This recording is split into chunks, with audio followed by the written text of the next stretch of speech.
میری بات یاد رکھ لیجئے گا، یہ اللہ کے رسول علیہ الصلوۃ والسلام کا فرمان ہے۔ اللہ کے نبی نے فرمایا کہ مسلمان ایک جسد واحد کی مانند ہے، ایک جسم کی مانند ہے۔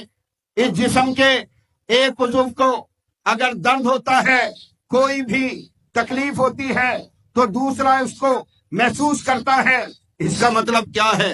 امت کا حصہ ہونے کے لیے ضروری ہے محمد علیہ الصلوۃ والسلام کی وہ اعلیٰ ترین امت کہ جس کے کا حصہ ہونے پر ہم فخر کر رہے ہوتے ہیں، اس کا حصہ ہونے کے لیے ضروری ہے کہ کہیں کسی مسلمان کی لاش گرے گی، مجھے درد ہوگا، کہیں کسی مسلمان کو زخم لگے گا، مجھے درد ہوگا، کسی مسلمان کا گھر جو ہے وہ بمباری کر کے تباہ کر دیا جائے گا، مجھے پریشانی ہوگی، کوئی مسلمان اپنا گھر چھوڑ کر ہجرت کرنے پر مجبور ہوگا، مجھے پریشانی ہوگی۔ اللہ کی قسم اگر یہ پریشانی نہیں ہے، میں اپنے معمولات زندگی ان میں مشغول ہوں، میں اسی طرح سے اپنے تمام تر کاموں کو سر انجام دیے چلا جا رہا ہوں، میری زندگی اسی طرح ایک روٹین میں گزرتی چلی جا رہی ہے۔ اور میرے بھائی پھر یاد رکھ لیجئے، یہ طریقہ محمد کا بھی نہیں ہے، اور یہ طریقہ اللہ کے نبی علیہ السلام کے صحابہ کا بھی نہیں۔